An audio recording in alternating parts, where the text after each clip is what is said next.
din pala tingnan netong sa ibabaw ng aking vanity mirror mga mare. Tingnan nyo naman walang ka-design-design. Kaya naman napagpasyahan ko na gagawin ko na nga siyang mas lalong aesthetic. Ganon. So lalagyan ko nga siya ng mga decor mga mare. Kaya bumili nga ako sa online. Kaya nung pagkarating neto talagang binuksan ko na nga rin kaagad. Bale eto nga pala yung in-order ko mga mare. Etong mga bakal na color gold. Sobrang ganda neto. At alam nyo ba napakamura lang neto. Nasa 200 plus lang. Imagine niyo yun. Napakaganda niya. Tapos napakaganda pa ng mga design. Perfect na perfect dito sa aming kwarto. So yun, isa-isa ko na nga rin palang buksan mga marit. Eto nga yung mga design na napili ko, diba? Talaga namang napaka-perfect. Hindi nga rin pala siya ganun kabigat mga marit. Hindi din siya ganun kagaan. Talagang saktuhan lang. Saktuhan lang yung tipong kapag ka mahulog sa'yo, talaga mabubukulan ka. Charing!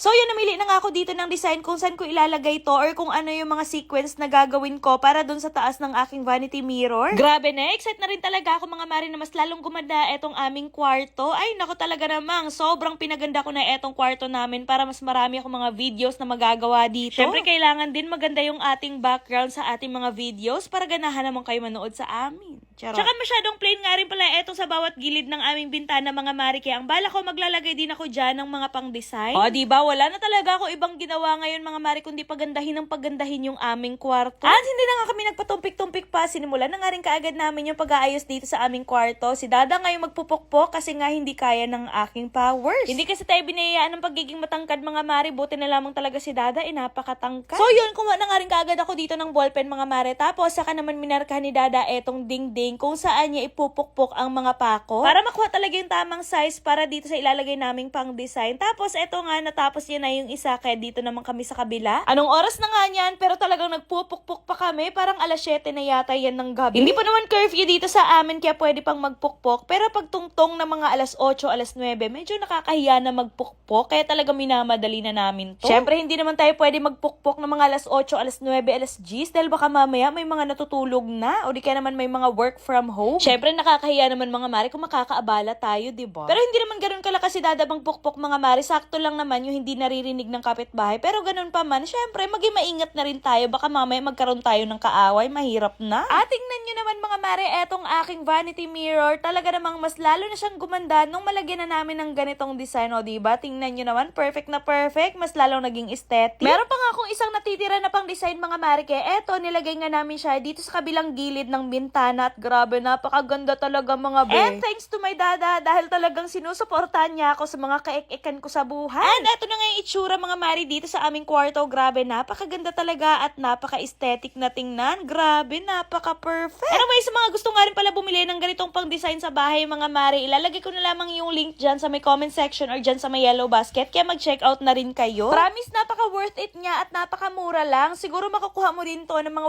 100 plus kung naka-promo sila or naka-sale sila. Pero ako kasi hindi ko promo to nakuha kaya nasa 200 plus. Kaya click nyo na yung link nandyan sa comment section.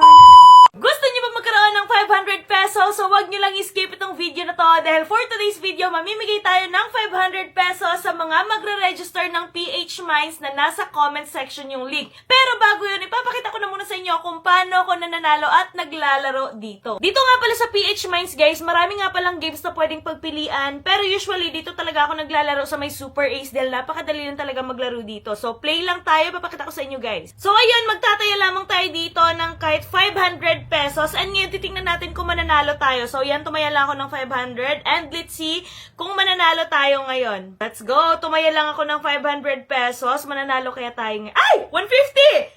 Ay, Oy, 75! Nanalo ulit tayo ng 75! Ay, 100! 100! Malapit na natin. Ay, 25! Oh, not bad. Not bad. 25 pesos. Not bad. Eto na! 1,200! Hala, 100! Ang laki! yung laki nun eh. Ang laki! Galing, Ay! 1,800 pesos! 300! Nabawi na na! Hala! 675! Ay! 125! Ang laki. OMG! Kaya sa mga gusto manalo, ay! 300! Kaya sa mga gusto manalo at mag-register guys, nasa comment section yung link. I-click nyo lang yan. Tapos kung may proof kayo na nag-register kayo, mamimili ako ng mabibigyan ng 500 pesos! Ayan o! Big win! Oh my God! Kaya na pa hinihintay nyo mag-register na kayo, mamili ako ng mabibigyan ng 500. Go!